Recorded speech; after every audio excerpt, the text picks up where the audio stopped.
আজ হাজারো আলেম, হাজারো বক্তা, হাজারো পীরের দরবারে আমরা এ হাতের বাস্তব রূপরেখা দেখতে পাচ্ছি। এরা ইসলামটাকে সাধারণ মানুষের সামনে হাসি পাত্র বানিয়ে ফেলেছে। আমি নাম ধরা পছন্দ করি না, নাম ধরতেও চাই না। এই দুইটা না দিয়ে আমির হামজা যা বলেছে তুই বিশ্বাস করতে মানতে গেলি কেন? আমির হামজার কথা যদি বিনা কারণে বিনা দলিলে চিন্তা ভাবনা করা ছাড়া মেনে নিলে জাহান্নামে যাওয়া লাগে, মাওলানা গিয়াসউদ্দিন তাহেরির কথাও বিনা চিন্তায় বিনা ভাবনায় চিন্তা ভাবনা না করে মেনে নিলে জাহান্নামে যাওয়া লাগবে। আউযু বিল্লাহি মিনাশ শাইতানির রাজীম। বিসমিল্লাহির রহমানির রহিম।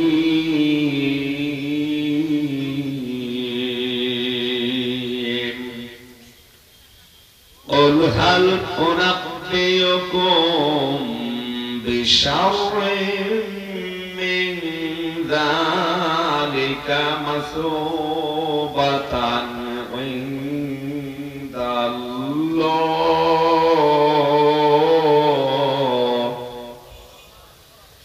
من لعنه الله وغضب عليه وجعل منهم القردة والخنازير وعبد الطاغوت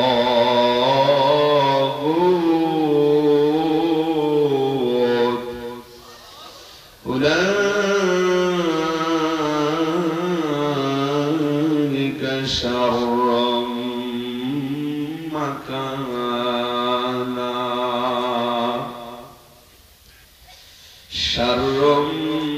مكانا وأضل عن سواء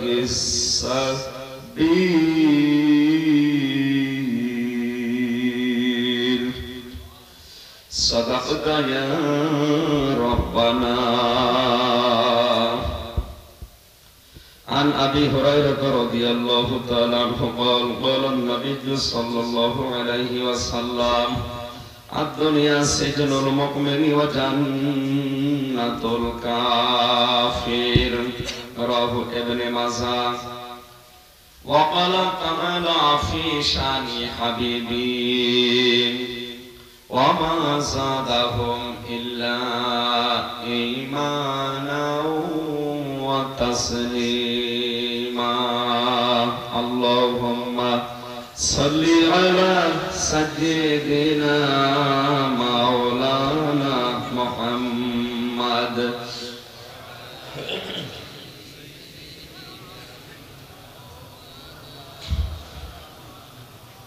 রেখো না মনেতে ভয় বান্দা খোদার, দূর হয়ে যাবে বাধা সব। তোমার আমার এক মালিক আছেন, আছেন আমাদের রব, আছেন আমাদের রব। রেখো না মনেতে ভয় বান্দা খোদার, দূর হয়ে যাবে বাধা সব। তোমার আমার এক মালিক আছেন, আছেন আমাদের রব। আলহামদুলিল্লাহ। বাংলাদেশের ঐতিহ্যবাহী জেলা মৌলভীবাজার বড়লেখা থানার অন্তর্গত পরগনাহি দৌলতপুর সিনিয়র আলী মাদ্রাসা ময়দানে কমিটি কর্তৃক আয়োজিত এলাকাবাসী কর্তৃক প্রতিষ্ঠিত তাফসীরুল কোরআন মাহফিলের স্বনামধন্য সভাপতি। ৭১ বছর এখানে অনুষ্ঠানটা চলছে। কত বছর বলেন না? আমার বাবা তো কত বয়স হয়? আমার বাবার বয়স ৫২ বছর। আর আমার দাদা মনে হয়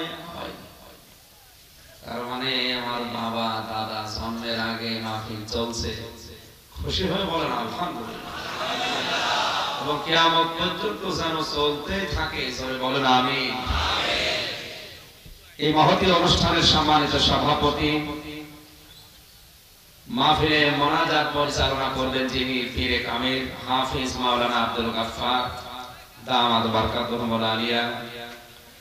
আজকে এই মাহফিলে যারা আলোচনা রাখলেন, বাংলাদেশের উজ্জ্বল নক্ষত্র শ্রদ্ধাভাজন বড় ভাই মাওলানা সাদিকুর রহমান আসহারি, মাওলানা শায়েখ সিফাত হাসান, মাওলানা আব্দুল মতিন শাহবাগী, মাওলানা হোসাইন আহমেদ মাহফুজ, মাওলানা কাজী আব্দুর রহমান, আলেমদের কথাগুলো আমল করার তৌফিক যেন আল্লাহ দান করেন, জোরে বলেন আমিন। এই মাদ্রাসার সম্মানিত সভাপতি, সেক্রেটারি, ক্যাশিয়ার সহ যারা দায়িত্বে আছেন, নবীর এই ঘরকে যারা পাহারা দিচ্ছেন, আল্লাহ যেন নিজে তাদেরকে পাহারা দেন। মঞ্চে বসা ওলামায়ে কেরাম, সামনে বসা মুসলমান ভাইরা, পর্দার আড়ালের সম্মানিতা মা এবং বোনেরা, যদিও মহিলা মাহফিল দিনের বেলা ছিল তারা আসে না, বিভিন্ন আশপাশে বাড়িতে যারা আছে, মাহফিল যাদের মাধ্যমে নিয়েছি আপনাদের এলাকার সন্তান, বিশিষ্ট সাংবাদিক কাজী রমিজউদ্দিন ভাই সহ দল মত নির্বিশেষে কোরআনের অনুষ্ঠানে যারা আসতে পারলাম ইবাদত মনে করি। এখন থেকে 1 ঘন্টা 15 মিনিট পড়াটাই যেন আল্লাহ ইবাদত হিসাবে লিখে দেন। লেখার জন্য যে 2 জন আছে অলরেডি, কিরামান কাতিবিন, 2 জন ফেরেশতা নাকি? কিরামান মানে সম্মানিত, কাতিবিন মানে লেখক দল।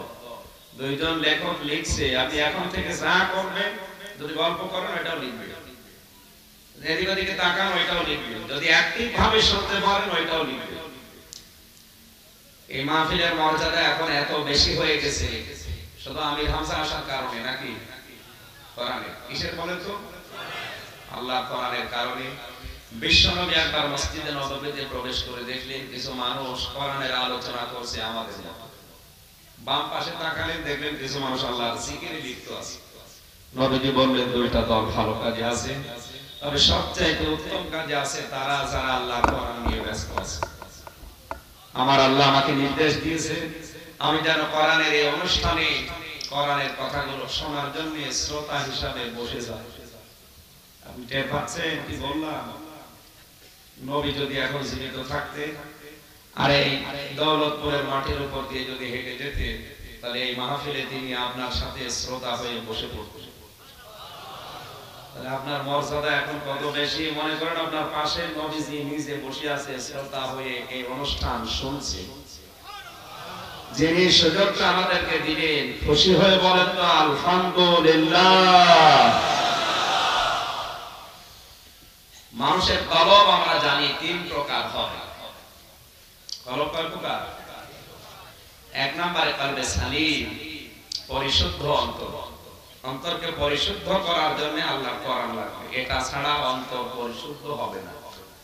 কেউ যদি নিজের কলবকে কলবে সালিম বানাতে চায়, সে যেন আল্লাহর কোরআনের তেলাওয়াত, কোরআনের ব্যাখ্যা, বিশ্লেষণ, বোঝা এটা বাড়িয়ে দেন আর মরণের চিন্তা করে। কয়টা বিষয় বললাম? বলেন। এটা এখানে মাদ্রাসা, এনারা ক্লাস নেয়, এটা একটা ক্লাস চলছে। ওনাদের ক্লাস হয়তো 40 থেকে 45 মিনিট, এখানে ক্লাস হবে 1.5 ঘন্টা। থাকবেন তো? আপনি ছাত্রের মতো জবাব দেবেন। মনে করবেন আজকে মাদ্রাসায় আমাদের ক্লাসে ভর্তি হয়ে চলছে, 1-1.5 ঘন্টার ক্লাস আমি নেব। আল্লাহ যেন আমাকে নেওয়ার তৌফিক দেন, আপনাদেরকে যেন অ্যাক্টিভ হয়ে শোনার মতো সুযোগ দেন। বেশি কথা শোনাও লাগে না, বলো। নবীজি তো সারা জীবনের সবচেয়ে বেশি কথা বলেছিলেন মাত্র 27 মিনিট। কয় মিনিট? আরাফাতের ময়দানে যে পাহাড়ে উঠেছিলেন বাবে রহমত, ওখানে আমি নিজে উঠেছিলাম। ওখানে দাঁড়িয়ে নবীজি 1,14,000 সাহাবীর সামনে বক্তব্য দিয়েছিলেন, জীবনের সর্বশেষ বক্তব্য, সর্বোচ্চ বক্তব্য 27 মিনিট। কত? এখানে যারা জ্ঞানী মানুষ, বিচক্ষণ মানুষ, তাদের কথা অল্প কিন্তু ওর ভেতরে চিজ থাকে, বস্তু থাকে। আর যাদের ভেতরে মাল মশলা নেই, ও বলেই যায়, যারা আছে শুনিয়ে যায়। আমরা ওরকম 5 ঘন্টা বলতে চাই না, অন্তত 1 ঘন্টা সময়। আমরা যে 8টা পয়েন্টের উপরে কথা বলবো, যে 8 প্রকার মানুষ আল্লাহর অভিসম্পাত প্রাপ্ত, আল্লাহর লানত প্রাপ্ত, আল্লাহ তাদেরকে নিজে অভিশপ্ত বলে ঘোষণা দিয়েছে। আল্লাহ যদি কারো উপরে অভিশাপ দেয়, তার বানানো জান্নাত কি দেওয়া সম্ভব? এজন্য বিষয়গুলো দেখবেন যে আপনার ভেতরে আমার ভেতরে আবার আছে কিনা। যদি থাকে, এখনো তওবার দরজা বন্ধ হয়ে যায়নি, আমরা এখনো পরিবর্তন হওয়ার সময় আছে। কি কথা বলে না কেন? এটা অ্যাক্টিভ হয়ে শুনবে। তাহলে সালিম তৈরি করার জন্য যে দুইটা বিষয় বললাম, আজকে থেকে আপনি লিখে পড়েন, কারণ এই কলব ছাড়া কিয়ামতে আল্লাহর দরবারে মাপ পাওয়ার কোনো কিছু আর বাকি থাকবে না। কিয়ামতে অনেক পীর 40,000 70,000 মুরিদ নিয়ে স্লোগান দিতে আসবে, এটা পুরা বাংলা মিথ্যা কথা। কে বলেছেন? কিয়ামতে প্রতিটি মানুষ আল্লাহর দরবারে উঠবে স্রেফ একা একা, কেউ থাকবে না। আকুল্লুহুম আতিহি ইয়াউমাল কিয়ামাতি ফারদা, প্রতিটি মানুষ আল্লাহর সামনে দাঁড়াবে স্রেফ একা একা। এই লোকটা একা দাঁড়াবে, আমি হামজা স্রেফ একা দাঁড়াবো, আমার সাথে কেউ থাকবে না। আপনি নিজেকে দিয়ে এই ওয়াজটা মিলান তো আল্লাহর ওয়াজ। এটা সূরা মারইয়ামের 95 নাম্বার আয়াত। আল্লাহ বলেন, ওই তোরা আমি একা ডাকবো, কয়জন করি বলেন বলেন। সেখানে 40,000 70,000 মুরিদ নিয়ে আপনি স্লোগান দিতে দিতে আসবেন, কে বলেছে আপনাকে? বলেন। আপনি নিজের ব্যবসার স্বার্থে এটা বানিয়েছেন যেন আপনার দরবারে মুরিদের সংখ্যা বাড়ে। সব মানোয়া।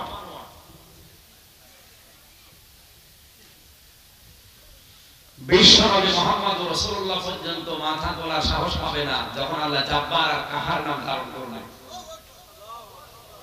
সর্বপ্রথম নবীজি মাথা তুলে দেখবেন একজনকে আল্লাহ পোশাক পরিয়ে দিচ্ছেন, তার নাম ইব্রাহিম আলাইহিস সালাম। আর সবাই থাকবে উলঙ্গ, কিন্তু কেউ কারো দিকে তাকানোর মতো সাহস পাবে না। একজন মানুষকে আল্লাহ পোশাক পরাবে, কাকে বলেন বলেন? ইব্রাহিম খলিলুল্লাহকে আল্লাহ নিজে পোশাক ফেরেশতাদেরকে পরাবেন, আর সবাই থাকবে উলঙ্গ। সেখানে পীর সাহেব আপনাকে নিয়ে উঠবে, কোথায় পেয়েছেন এই সিটারি? কিয়ামতের ভয়াবহতা যখন আমি পড়ি, তাফসীরগুলোর সাথে মিলিয়ে দেখেছি, এত বড় কঠিন ভয়ঙ্কর অবস্থা আল্লাহ বানিয়ে দেবে, মেয়েদের লজ্জায় স্থান লাগবে না, পেট ফেটে সন্তান বের হয়ে যাবে। ফাকাইফা তাত্তাকুনা ইন কাফারতুম ইয়াওমা ইয়াজআলুল ওয়িলদানা শিবা, যুবক মানুষ কিয়ামতের দৃশ্য দেখে ভীত হয়ে যাবে। হযরত ঈসা আলাইহিস সালাম ডাক দিয়ে বলবে, আল্লাহ, আমার মা মরিয়মের ব্যাপারে আমার কোনো কথা তোমার কাছে নেই, তোমার যা ভালো লাগে আমার মা মরিয়মের সাথে তুমি আচরণ করো, আমি কিচ্ছু বলি না আমার মায়ের ব্যাপারে, শুধু তুমি আমাকে বাঁচাও।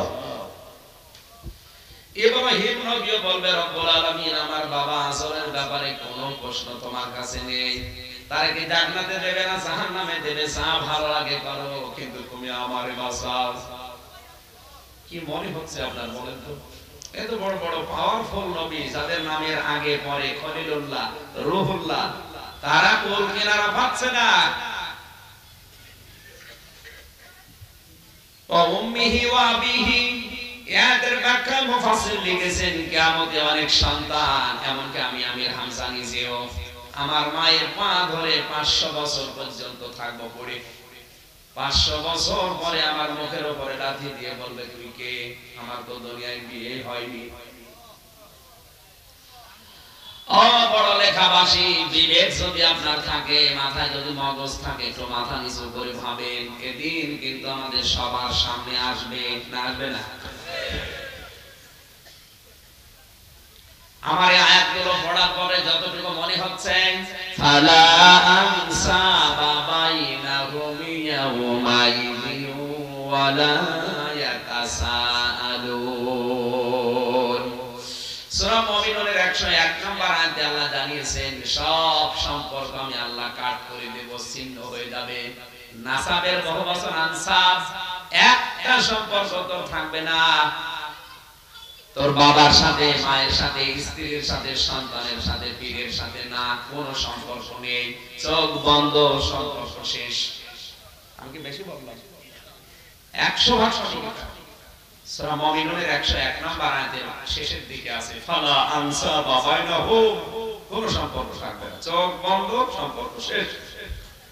ইয়াউমাইযিন ওয়ালা ইয়াতাসালুন, এমনকি আমি যে এনার সম্পর্কে জিজ্ঞাসা করব কিয়ামতে, আল্লাহ এরকম একটা মুরব্বির সাথে আমার পরিচয় ছিল, এরকম কথাও আমার মনে আসবে না। যে এরকম মুরব্বি জীবনে দেখেছিলাম আমার মনেও আসবে না। এতক্ষণ পর্যন্ত যা বলছে তার সামারাইজ কি বলেন তো? এত পরিচিত মানুষ, এত আপনজন, মা বাবা সন্তান স্ত্রী ভাই, তারা যদি পরিচয় না দেয়, তারা যদি শিখকে পড়ে বলে না আমরা চিনি না, ইয়াউমা ইয়াফিরুল মারউ মিন আখি, ইয়াফিরু মানে মাজা তুলে দৌড় দেওয়া। আপনজন দেখলেই মানুষ আরো জোরে দৌড়াবে। যেখানে আপনজনরা দৌড়াচ্ছে, আয়াত পড়ার পরে আমার 100 ভাগ বিশ্বাস হয়ে গেছে, কিয়ামতে হাজারো পীর আল্লাহকে বলবে আল্লাহ আমি পীর ছিলাম না। আপনার মা যদি বলে আমার বিয়ে হয়নি, তুই কে? পীর সাহেব বলতে পারে না? কত আরো আগে বলবে আল্লাহ আমি পীর ছিলাম না, তুমি আমার বাসা। কারণ আমি যদি বলি আমি পীর ছিলাম, এরা আমার পেছনে লাগবে। সুতরাং আগে বলবে আল্লাহ তুমি আর যাই করো, আমার পরিচয় শোনো, আমি কিন্তু পীর না, আমি হামজা। আমি হাসির খোরাকি দেয়নি, চিন্তার খোরাকি দিয়েছি। আপনার চিন্তা জগতে তো ঝড় ওঠার কথা আছে, কার ভরসায় বসে আছি? যদিও জানি এই মৌলভী বাজার সুনামগঞ্জ এই দিককার মানুষেরা এত পাগল না, এগুলো পাগলামি করে বেশি সিলেটের মানুষেরা। আবেগ নিয়ে বসে আছে, বাবা আছে। কিসের বাবা? যেখানে নবী পর্যন্ত মাথা তোলার সাহস পাচ্ছে না, ও বাবার কোন খবর আছে? ও বাবা নিজের নামও ভুলে যাবে যে আমি কে। সব পাবে, কারো উপরে ভরসা করার দরকার নেই। লিকুল্লি ইমরিন মিনহুম ইয়াউমাইদিন শানু ইউগনি। আল্লাহ বলেন প্রত্যেকটি মানুষ তার নিজের চিন্তায় এমন ব্যস্ত থাকবে, অন্যের কথা তার মনেও পড়বে না যে এরকম একটা লোকের সাথে আমার পরিচয় ছিল। ওই কঠিন ময়দানে শুধুমাত্র মানুষের কাজে লাগবে তার কলবে সালিম, যেটা পরিশুদ্ধ অন্তর। ইয়াউমা লা ইয়ানফাউ মালু ওয়ালা বানুনা ইল্লা মান আতাল্লাহা বিকলবিন সালিম ওয়া উজলিফাতিল জান্নাতু লিল মুত্তাকিন। জোরে বলেন আল্লাহু আকবার। কলবের 1 নাম্বার পরিচয় পেলাম, কলবে সালিম, পরিশুদ্ধ অন্তর। দ্বিতীয় নাম্বার কলবের পরিচয় পেয়েছি আমরা, কলবে মারিজ, অসুস্থ অন্তর। আল্লাহ পাক বলেন ফি কুলুবিহিম মারাদুন ফাসাদাহুমুল্লাহু মারাদা ওয়া লাহুম আযাবুন আলীমুম বিমা কানু ইয়াকযিবুন। সূরা বাকারা 10 নম্বর আয়াতে আল্লাহ বলেন তাদের অন্তরের ভেতরে গোড় আছে, রোগ আছে, তারা অসুস্থ। আর এই রোগগুলো আমি দিন যত যায় আরো বৃদ্ধি করতে থাকি। কেন জানো? কারণ তারা কথা বললেই মিথ্যা কথা বলে। সুতরাং যাদের মিথ্যার উপরে জীবন চলে, এদের কলবগুলো অসুস্থ। দিন যত যায় যাদের অসুস্থতা আল্লাহ আরো বাড়িয়ে দেয়। জোরে বলেন নাউজুবিল্লাহ। এইজন্য মিথ্যা থেকে আমরা দূরে থাকবো। কথা বুঝতেছেন? এই মিথ্যা মানে শুধু মিথ্যা কথা বলা না। এই পৃথিবীর যত কিছু এখন আমরা দেখতে পাচ্ছি, অধিকাংশ করে শুধু মিথ্যার উপরে প্রতিষ্ঠিত। এমনকি অনেকের ক্ষমতা পর্যন্ত মিথ্যার উপরে দাঁড়িয়ে। এদেশে না হলে অন্য দেশে আছে যাদের সব কিছু মিথ্যার উপরে, এদের কলব মৃত। বলে না কেন? অসুস্থ অসুস্থ এটা রোগাক্রান্ত কলব। দিন যত যাবে এদের কলবের রোগগুলো আল্লাহ দিন দিন আরো বাড়িয়ে দেবে। এই জন্য ফিরে আসেন মিথ্যার উপর স্বাধীন তৈরি করতে চান। 3 নম্বরে কলবের পরিচয় আমি কোরআনে পেয়েছি, কলবে মাউত। কলবে ওয়ালাকাদ দারানা লিজাহান্নামা কাসীরাম মিনাল জিন্নি ওয়াল ইনস লাহুম কুলুবুন লা ইয়াফকাহুনা বিহা। সূরা আরাফের 179 নম্বর আয়াতে আল্লাহ জানিয়েছেন অবশ্যই অবশ্যই অবশ্যই, ওয়া একটা, নাম একটা, পদ একটা। 3 বার আমার আল্লাহ তাকিদ দিয়ে জোর দিয়ে জানিয়েছেন অধিকাংশ মানুষ আর জিন জাহান্নামে যাবে। এই জন্য এটা সৃষ্টি হয়েছে। জোরে বলেন নাউজুবিল্লাহ। এখানে আল্লাহ কাসির না দিয়ে কাসির র দিয়েছেন। অধিকাংশ মানুষ আর জাহান্নামে যাবে, এটা আমাদের দোষ কিসের? আল্লাহ এখানে তিনটি ইন্দ্রিয় শক্তির কথা দিয়েছে, এটা কিন্তু সবাইকে আল্লাহ দেয়নি। এক নম্বরে রাহুল কুলুবুল্লাহ ইয়াফকাহুনা বিহা, তাদের বিবেক আছে, কলব আছে, কিন্তু চিন্তা নেই।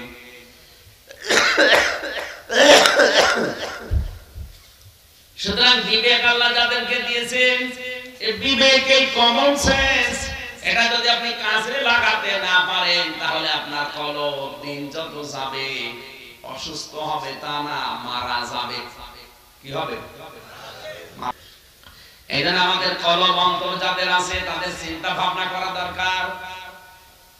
কোন জিনিস আন্দাজে যে কেউ বলবে আর আপনি মেনে নেবেন, বিষয়টা এমন না, তাহলে আপনাকে আল্লাহ গরু বানাতে পারত।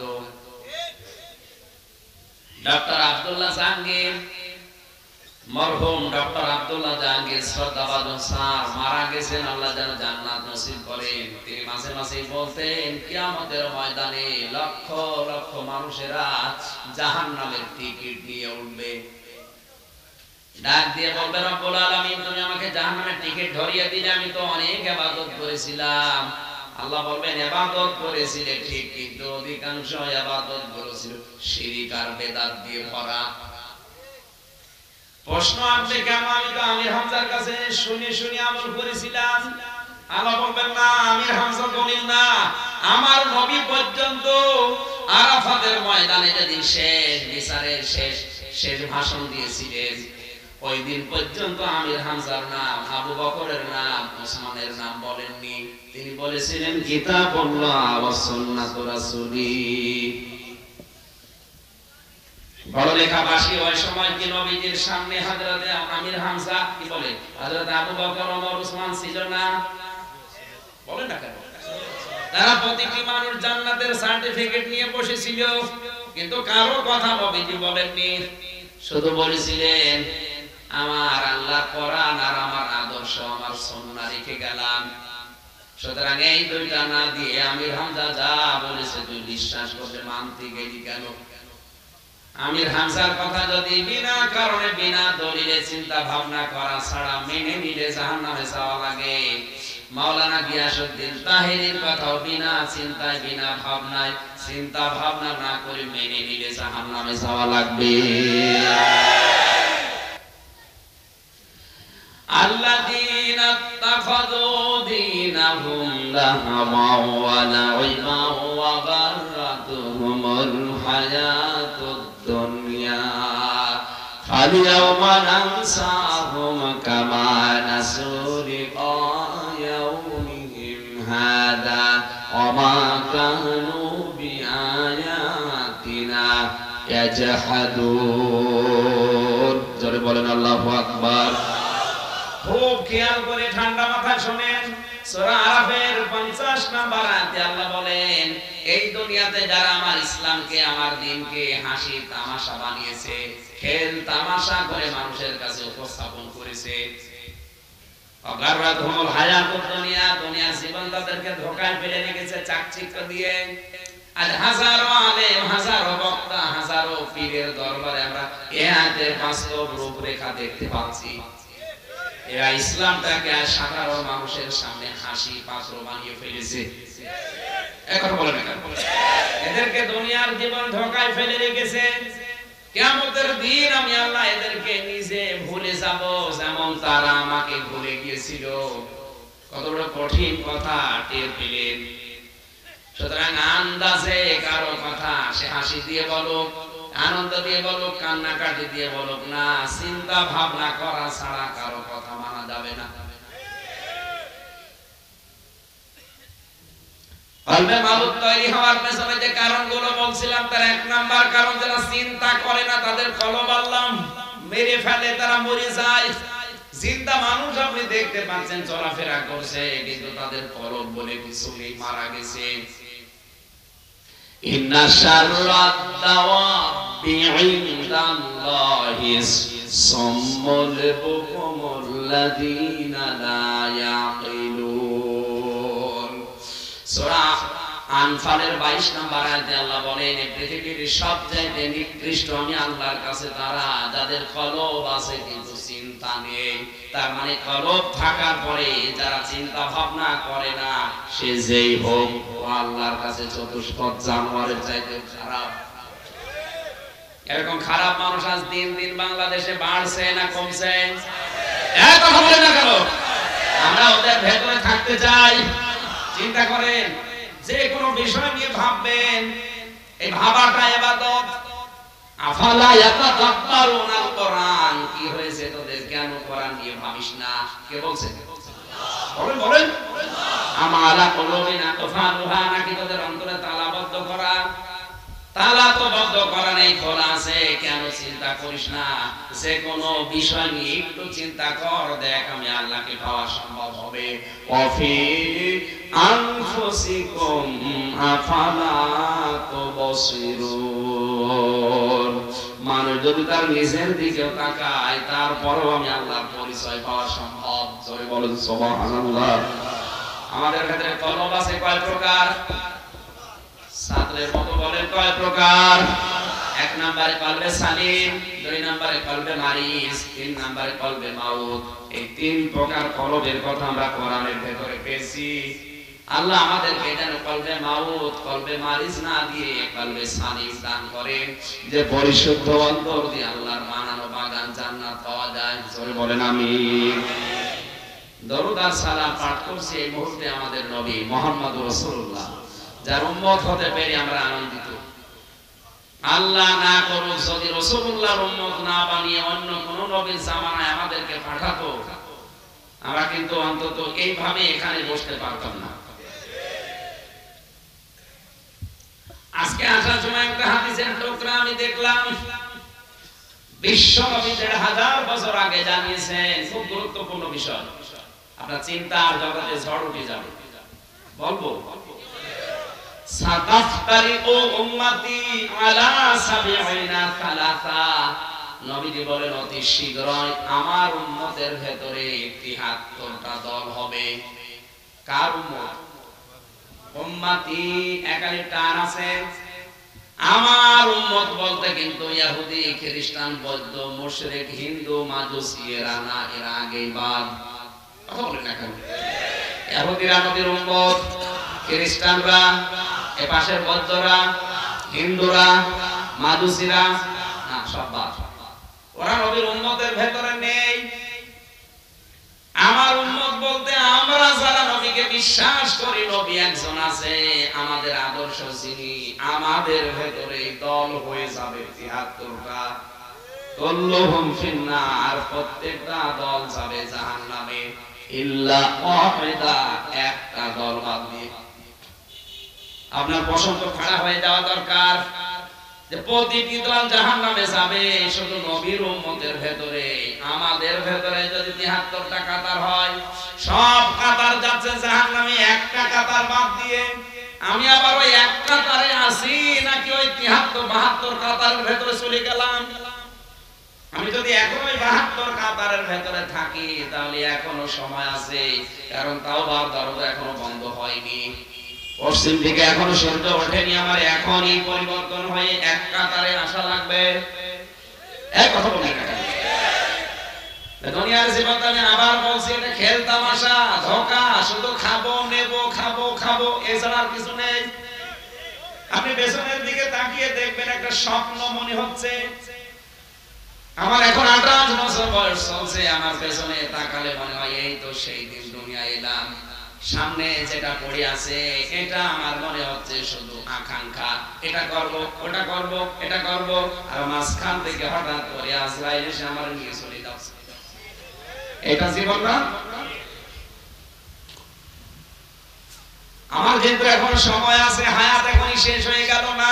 সময় যেহেতু আছে, আমি এখনই দেখবো আমি ওই এক কাতারে আছি নাকি ওই ৭২ কাতারের ভেতরে আছি। যদি থাকি তাহলে আমি জাহান্নামে। সঙ্গে সঙ্গে সাহাবীরা বললেন, ইয়া রাসূলুল্লাহ সাল্লাল্লাহু আলাইহি ওয়াসাল্লাম, মান হিয়া, হে নবী ওই এক কাতারের লোক কারা? নবীজি বললেন, মান আলাইহি ওয়া আসহাবি। দুইটা একাই টান আছে। আমি নবী এবং আমার সাহাবীদের মত চিন্তা চেতনা সুন্নাত সিরাত পরিকল্পনা মতো যারা চলবে ওরাই শুধু এক কাতারে থাকতে পারবে, বাকি যা আছে সব আমার উম্মত দাবি করার পর ওই 72 কাতারে পড়ে যাবে। এবার আপনি মিলাবেন যে দলে আছেন, আপনার সুন্নাত সিরাত পরিকল্পনা চিন্তা ভাবনা এটা কি আল্লাহর নবী এবং সাহাবীদের সাথে মিলে? যদি না মেলে বুঝবেন আপনি ওই এক কাতারে নেই, আপনি 72 কাতারে আছেন। এখন যদি নাম ধরি আপনার তো আবার মেজাজ খারাপ হয়ে যাবে, কি বলে হুজুর নাম ধরা পছন্দ করি না, নাম ধরতেও চাই না।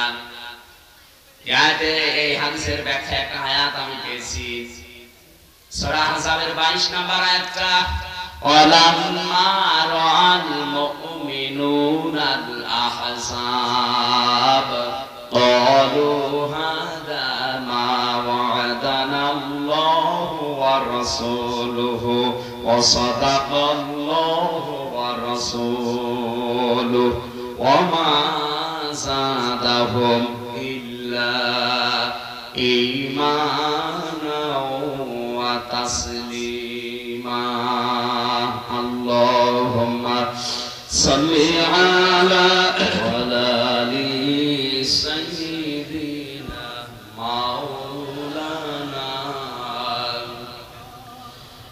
আল্লাহ তোমার এই দুনিয়ায় কেউ আসে কেউ চলে যায়, তবু তোমার ভয়ে কারো কাঁদে না হৃদয়। আল্লাহ তোমার এই দুনিয়ায় কেউ আসে কেউ চলে যায়, তবু তোমার ভয়ে কারো কাঁদে না হৃদয়। আমার ভাইরা, আমার তো হাদিস পড়ার পরে মন বারবার ডেকে বলছে, আল্লাহ আমি তো এক কাতারে আছি নাকি 72 কাতারের ভেতরে পড়ে গেলাম। নবীজিকে আল্লাহ জানিয়ে দিলেন, হে নবী এই এক কাতারের লোক কারা জানেন? ওয়ালাম্মা রাআল মুমিনুনাল আহজাব। এদিকে তাকান। ওয়া মানে এবং লাম্মা মানে যখন, রা মানে দেখা, মুমিনুনা মানে মুমিনরা, আহজাব হিজবের বহুবচন, আহজাব মানে দল সমূহ।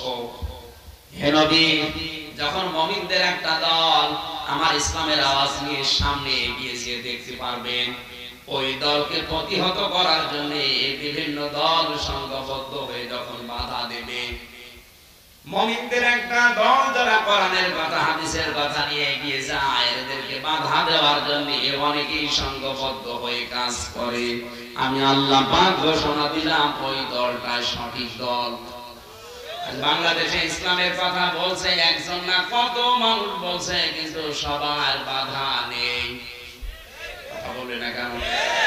আল্লাহর নবী নিজে কালেমার দাওয়াত দিয়ে বাধা প্রাপ্ত হয়েছিলেন, আর এই কালেমার দাওয়াত দ্বারা গ্রহণ করেছিল তারাও বিপদে পড়েছিলেন। সুতরাং ইসলামের দাওয়াত তো এটাই, যারা দেবে তারাও বিপদে পড়বে, যারা গ্রহণ করবে তারাও বিপদে পড়বে। আর আমরা এমন ইসলামের দাওয়াত দেই যে দাওয়াত দেয় তারও কোনো সেদবদ নেই, সেও কিছু বোঝে না, যারা মানে তাদেরও কোনো বিপদ আপদ নেই। বাবা শাহজালাল সব হালাল হবে। আপনার আগে দেখতে হবে মাথা থেকে পা পর্যন্ত সূরাতে সিরাতে রাসূলের এবং সাহাবীদের নিয়ম নীতি আছে কিনা। আপনি আগে যাকে মানবেন, যার সাথে চলবেন, দেখবেন এই লোকটার মাথার ভেতরে চুল কেমন। এই চুলটা যদি রাসূলের ওই যে 3 প্রকারের চুল না হয়, বুঝতে হবে ওটা রাসূলের তরিকায় নেই, ওটা আছে হয়তো মেসি কাকা। আর সিলেক্ট বিভাগে তো ওয়াজ করা যায়, কারণ এদের চুলের কাটিং। শয়তান চিন্তা করে, আল্লাহ আমি শয়তানি করব কোথায়? এদের মাথার দিকে তাকালে বোঝা যায় না কি স্টাইল চুল কাটিং। এদিকে চুল নেই, এদিকেও চুল নেই, সামনেও নেই, পেছনেও নেই, মাথার উপরে ঘোড়া আর লেজের মতো চুল খাড়া করে রাখে। আর এমন কায়দায় কলম দিয়ে ওখানে লিখে রাখে বাড়ির মোবাইল নাম্বার, হোল্ডিং নাম্বার। শয়তান চিন্তা করে, আল্লাহ তুমি আমারে পাঠিয়েছো কোনে, দ্বিতীয় লন্ডনে। আপনার মাথার দিকে তাকালে রাসূলের সাহাবীদের সাথে মিলছে না। আরেকটু নিচে নামেন, অনেকে ভরো, পুরুষ মানুষও ভরো কেটে সোজা করে রাখে না। আপনি সাহাবীদের নবীদের পুরা জীবন পড়ে আছে, পড়ে দেখেন তো তারা ভরো প্লাগ করেছে কিনা। কোথায় পেলেন আপনি? মান তাশাব্বাহা বিকাওমিন ফাহুয়া মিনহুম। যার সাথে যার সাদৃশ্য মিলবে কিয়ামতের দিন আল্লাহ তার সাথে তাকে তুলবে। এই ভরো প্লাগ করা, ভরো কাটা, এটা খ্রিস্টানদের। ওরা ওদের সৌন্দর্যকে বৃদ্ধি করার জন্য এই কাজগুলো করে। আপনি যদি ওদের অনুসরণ করে এটা করতে চান, আপনাকে কিয়ামতে খ্রিস্টানদের সাথে উঠা লাগবে। এখন যদি বলেন এতটুকু আর কি হয়, এতটুকু কি হয় দেখবেন। বিশ্বনবী নিজে হিজরত করার পরে মদিনাতে গিয়ে দেখলেন ইহুদিরা রোজা রাখে, খ্রিস্টানরা রোজা রাখে। ডাক দিয়ে বললেন তোমরা রোজা রাখো কেন? বলে আমাদের নবী মুসা আলাইহিস সালাম এই দিন পার হয়েছিলেন এই 10 মুহররম, এই কারণে আমরা রোজা রাখি তার শুকরিয়া আদায় করার জন্য। আল্লাহর নবী ডাক দিয়ে বললেন সাহাবীরা আমরা কিন্তু মুসা নবীর হকদার এদের চাইতে বেশি, কারণ এরা মুসার কিতাবকে তাওরাতকে উলটপালট করে ফেলেছে, আর আমরা আল্লাহর নবী মুসা আলাইহিস সালামের উপরে নাযিলকৃত কিতাব বিশ্বাস করি, আমরা উলটপালট গুলো বিশ্বাস করি না। আমি নবী মুসা ও নবী এক নবী আর এক নবীর ভাই, সেই হিসাবে এদের চাইতে আমি মুসার অধিক হকদার। আগামী বছর থেকে আমরা পয়লা 10 মুহররম একটা করে রোজা রাখবো। সাহাবীরা বললেন হে নবী আপনি কিন্তু ঘোষণা দিয়েছেন যার সাথে যার সাদৃশ্য মিলবে কিয়ামতে তার সাথে তাকে উঠতে হবে। সঙ্গে সঙ্গে নবীজি বললেন সাহাবীরা আগামী বছর থেকে একটা না 2টা করে রোজা রাখবা যেন ইহুদি খ্রিস্টানদের সাথে না মেলে। কি বুঝলেন আপনি এখান থেকে? ইবাদত রোজার মতো ইবাদত ওদের সাথে মিলিয়ে যাচ্ছে, তাই বলছে না হবে না, ওই দরকার একদিন আগে একটা পরে একটা উল্টা পাল্টা করো, ওদের সাথে মেলা দরকার নেই। আর আপনি ওদের মতো চেহারা তৈরি করেন, চুলের কাটিং দেন, ভুরু বিলাক করেন, কি করে জায়েজ আপনি কম কমিলে করেন, আমার তো মাথায় ধরে না। যেহেতু আমি দারকা পুলিশ না, লাঠি হাতে নেই, পিটিয়ে হেদায়েত করার দায়িত্ব আমার না। সঠিকটা তুলে ধরলাম, এবার মানবেন কি মানবেন না আপনার বিবেকের ব্যাপার। বিবেক থাকার পরও যদি আপনি চিন্তা ভাবনা না করেন এই হাদিস নিয়ে, তাহলে বুঝবেন আপনার বিবেক, আপনার কলব মারা গেছে। আর মরা অন্তরকে আল্লাহ জান্নাতে দেবে না, অসুস্থ অন্তরকে জান্নাতে দেবে না। জান্নাত পাওয়ার জন্য শর্ত হচ্ছে কলবে সালিম, পরিশুদ্ধ অন্তর। জোরে বলেন আল্লাহু আকবার। ও বন্ধুরা খুব খেয়াল করে আয়াতটা মিলান তো। বিশ্ব নবী মুহাম্মদুর রাসূলুল্লাহকে আল্লাহ পরিচয় করে দিলেন, হে নবী আপনার সাদৃশ্যের সাথে সাহাবীদের সাদৃশ্যের সাথে সুরাত এবং সিরাত মিলা লাগবে। আমার সুরাতও মেলে না, সিরাতও মেলে না, আমার চিন্তা ভাবনা মেলে না।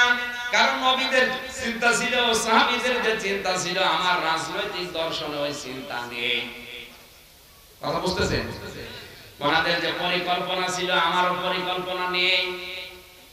কারণ নেতৃত্ব দেওয়ার জন্য, নেতা হওয়ার জন্য আপনাকে 5টা গুণ অর্জন করা লাগবে। যদি মুসলমানদের নেতৃত্ব দিতে চান, নেতা হতে চান, কয়টা গুণ লাগবে? বলেন বলেন। 1 নম্বরে আপনাকে কোরআন কারীম শুদ্ধ করে পড়া জানা লাগবে এবং বুঝতে হবে। 2 নম্বরে মা বাবার খেদমত আপনার জীবনে থাকা লাগবে। 3 নম্বরে 5 ওয়াক্ত নামাজি আপনাকে হওয়া লাগবে। 4 নম্বরে আপনি নিজে পবিত্র থাকবেন। পবিত্র মানে শুধু গোসল করি না, সব কিছু থেকে নিজেকে পবিত্র করা লাগবে, আপনার চরিত্রটা। 5 নম্বরে মানুষের সাথে হাসি মুখে আপনি কথা বলবেন। কয়টা? এই 5টা গুণ অর্জন করে নেতৃত্ব দিচ্ছে, নেতা হচ্ছে। এরকম নেতা দেশে কম না বেশি? আছে। যাদের আছে আমরা তাদের সাথে নেই। রাগ করি না, মন খারাপ, আমি কি এটা বানালাম? মেশকাত শরীফের 3272 নাম্বার হাদিসের ভিতরে 5টা গুণ দেওয়া আছে। আপনাকে 1 নম্বরে কোরআনে কারীম শুদ্ধ করে পড়ার যোগ্যতা থাকা লাগবে। আজ বাংলাদেশে 350 উপরে এমপি নারী আর পুরুষ দিয়ে একটাকে আমার সামনে বসান, যদি শুদ্ধ করে কোরআনে কারীমের কোন সূরা পড়তে পারে আমি নাকি খর দেব। পড়তে যদিও পারে বোঝার মতো যোগ্যতা, বলে লাকুম দীনুকুম ওয়ালিয়া দীন, রাহুল বুখারী। কি যোগ্যতা দেখেন তো, ঘন্টা বুখারী শরীফ, ঘন্টা কোরআন শরীফ, এইটাও যদি না বোঝে তো কিসের নেতা? দ্বিতীয় নম্বর, তার মা বাবার সেবা করা লাগবে। আজ অধিকাংশ নেতৃত্বে যারা আছে তাদের মা বাবা দেখবেন তাদের উপরে নারাজ। আমি বউ নিয়ে চলে গেছে মৌলভী বাজারে, আরামে চলছে, এদিকে মায়ের খবর মাসে বছরে 2 বার নেয়। 3 নম্বরে তা 5 ওয়াক্ত নামাজি হওয়া লাগবে। 5 ওয়াক্ত নামাজি নেতা, নামাজ 5 ওয়াক্ত না, এক আসরের নামাজও 3 বার পড়ে যদি নির্বাচন আসে। যেখানে দেখে লোকজন আছে বলে নামাজ, কোনো কথা নেই, আগে নামাজ, আর একটু হয়তো 10 মিনিট কেটে যাওয়ার পরে বলছে নামাজ। পেছনে সামসারা বলছে স্যার কিছুক্ষণ আগে আসরের নামাজ পড়লেন, রাতে 5 বছর তো নামাজ পড়া লাগবে না, এখন সময় আছে 8-10 দিন, যত পারি এক আসরে 5 বার পড়ি নেই। 5 ওয়াক্ত নামাজ নির্ধারিত সময় পড়ার মতো যোগ্যতা অর্জন করেন। 4 নম্বরে আপনার চরিত্র সংশোধন করেন। আমি যতটুকু মিশেছি বাংলাদেশ, আমার বয়স অল্প, কিন্তু বাস্তবতার অভিজ্ঞতা আপনার চাইতে আমার বেশি আছে।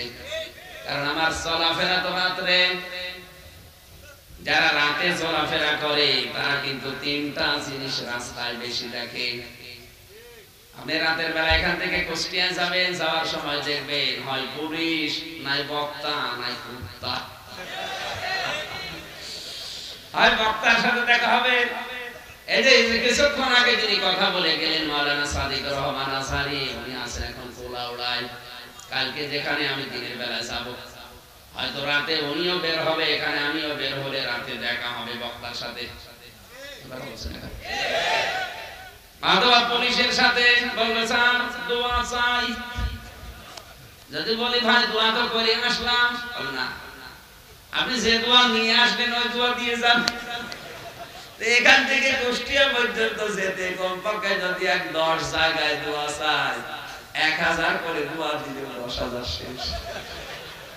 আমাদের গাড়িটা কমপক্ষে কুষ্টিয়া থেকে এখানে আসতে ওর পেছনে 17 থেকে 18,000 টাকা খরচ, ড্রাইভারের বেতন, এরপরে গাড়ি যদি সারা লাগে কোন জায়গায়, এরপরে আমাদের রাস্তায় খাওয়া দাওয়া আছে, হোটেলে যদি থাকতে হয় সেই বিল আছে, সব কিছু বাদ দিয়ে ওই দোয়া দিতে দিতে শেষ হয়ে যায়। তারপরও ভালো, ওরা যে দোয়া নেওয়ার পরও পাহারা দেয় রাতের বেলা, আলহামদুলিল্লাহ। প্রশাসনের দোয়া করছে, আপনারা দোয়া নেন, অসুবিধা নেই, কিন্তু পাহারা দেন। 3 নম্বরে দেখা হবে কুত্তার সাথে। কার সাথে? এখানে বয়স আমার কম হলেও অভিজ্ঞতা আমি বেশি পেয়েছি আপনার চাইতে। বিশ্বের অনেকগুলো দেশ ঘুরে আমি যেটা বুঝি, বাংলাদেশের সাথে অন্য দেশের নেতাদের পার্থক্য এই দেশের নেতাদের চরিত্র 2 রকম। হাতির দাঁত 2 রকম। কয়টা? হাতির দাঁত দেখবেন 2 রকম হয়। সামনে একটা মোলার মতো দাঁত আছে ঝোলানো, আর ভেতরে ওর খাবার খাওয়ার জন্য একটা দাঁত আছে ছোট ছোট। জনগণকে হাতি দেখায় এ মোলার মতো দাঁত দেখে তুমি মনে করছো যে আমার দাঁত নেই, শরীর এরকম দাঁত মনে হয় ছোট না, এই দেখো কি বড় বড় দাঁত, অথচ ওই দাঁত দিয়ে হাতিকে কিছু খায় না, ওর খাবারের জন্য আলাদা ভেতরে দাঁত আছে। এই দেশে যারা নেতৃত্বে আছে এখন, আমি যেহেতু ওপেন বলছি, জানি অনেকের মন খারাপ হবে, হোক। আমি আগেই বলেছি কোরআনের কথা, যে জবান বলে ও জবান কাউকে ভয় পায় না। হ্যাঁ, আমি হামজা এমনি ভয় পেতে পারি, সেটা আলাদা, কিন্তু এখন অলরেডি 1-1.5 ঘন্টা আমার ভয় পেলে চলবে না। 1-1.5 ঘন্টা আমার ভয় সব দূর হয়ে গেছে। যতটুকু আমি জানি বলছি, এদেশের নেতাদের চরিত্র দুই প্রকার। একটা হচ্ছে ইন্টারনাল ক্যারেক্টার, একটা পার্সোনাল ক্যারেক্টার। এদের দিনের চরিত্র একরকম, রাতের চরিত্র অন্যরকম। অধিকাংশ ফেসবুক খুলেই দেখা যায় অমুক চেয়ারম্যান ধর্ষণ মামলায়। সেদিন একজন বলছে, ভাই আমি চেয়ারম্যানের কাছে সার্টিফিকেট আনতে গেলাম চরিত্রে, যে দেখি চেয়ারম্যান ধর্ষণ মামলায় জেলে। সার্টিফিকেট নিয়ে আনতে গেছি, চরিত্রের সার্টিফিকেট চেয়ারম্যান দেবে, যে শুনলাম ও ধর্ষণ মামলায় জেলে আছে। তো ওর কাছে কিসের সার্টিফিকেট নেব? ওরই তো চরিত্র ঠিক দেবে।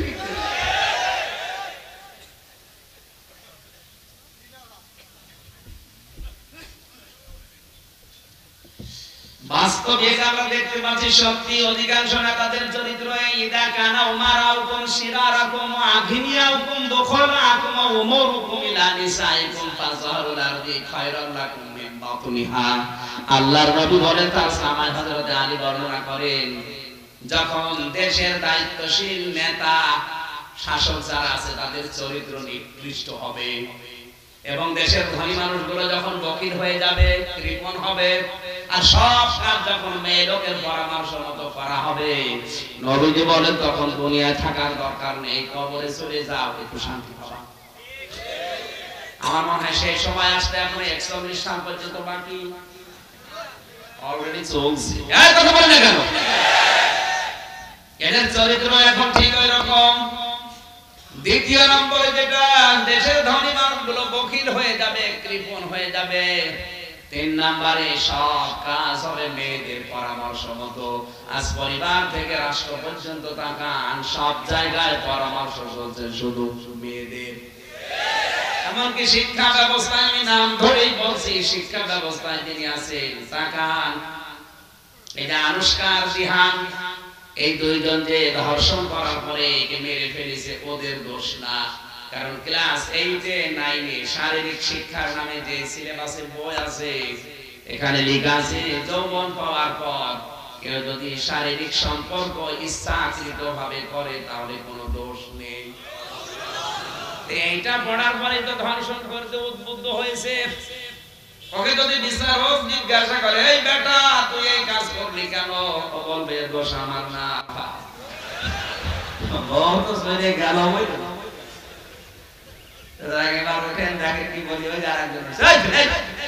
এখন কিন্তু পরীক্ষা করবে, বসেন কিসের পোশাক? আপনি 1-1.5 ঘন্টা 2 ঘন্টা থাকতে পারবেন আমার পোশাক কিসের? আমি যতক্ষণ আছি অন্তত 11:30টার আগে কোনো পোশাক নেই।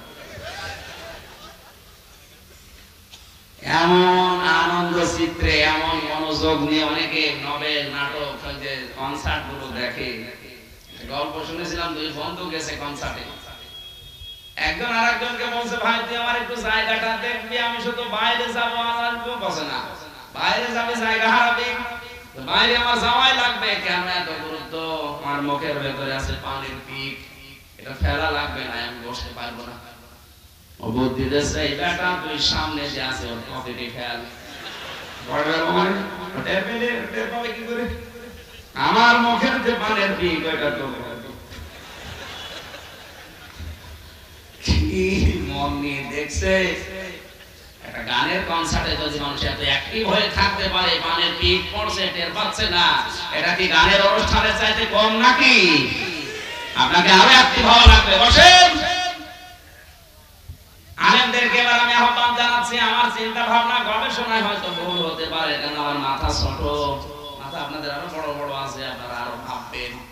সূরা নিসার 93 নাম্বার আয়াত, এক একটা শব্দ খুব চিন্তা ভাবনা করে সূক্ষ্মভাবে শুনে। দ্বিতীয় নাম্বার পয়েন্টে কুসিরা যারা মানুষ হত্যা করে ইচ্ছাকৃত ভাবে, তাদেরকে আল্লাহ নিজে অভিসম্পাদ দান করেন, তারা আল্লাহর লানত প্রাপ্ত, আল্লাহ নিজে তাদেরকে জাহান্নামে দেবে বলে ঘোষণা দিয়েছেন। আমায় ইয়াকতুল মুমিনান মুতাআম্মিদান ফাজাযাউহু জাহান্নাম খালিদান ফিহা ওয়া وغضب الله عليه ولعنه وأعد له عذابا مهينا عذابا عليما এটা সূরা নিসা 93 নম্বর আয়াত ওমা ইয়াকতুল মুমিনান যে ব্যক্তি কোন মুমিন হত্যা করে মুতাআম্মিদান ইচ্ছাকৃতভাবে ফাজাযাউহু জাহান্নাম তার স্থান হবে জাহান্নাম খালিদান ফিহা শব্দটা দেখেন খালিদিনা না খালিদান মাসদার তাকে আল্লাহ জাহান্নামে দেবে সে চিরকাল থাকবে শুধু চিরকাল থাকবে বলে আল্লাহ আয়াত শেষ করে দেননি ওয়াকাদিবাল্লাহু আলাইহি আল্লাহ নিজে তার উপরে রেগে থাকবেন ওয়ালানাহু তার উপরে লানত বর্ষণ করবেন ওয়া'আদ্দা লাহু আযাবান আযীমা আল্লাহ নিজে তার জন্য যন্ত্রণাদায়ক আযাব প্রস্তুত করে রাখবেন জোরে বলেন নাউযুবিল্লাহ আযাবান আযীমা মানে মহা আযাব যার কোনো উপরে আর কিছু নেই এখানে মানুষ হত্যা করা কি গুনাহ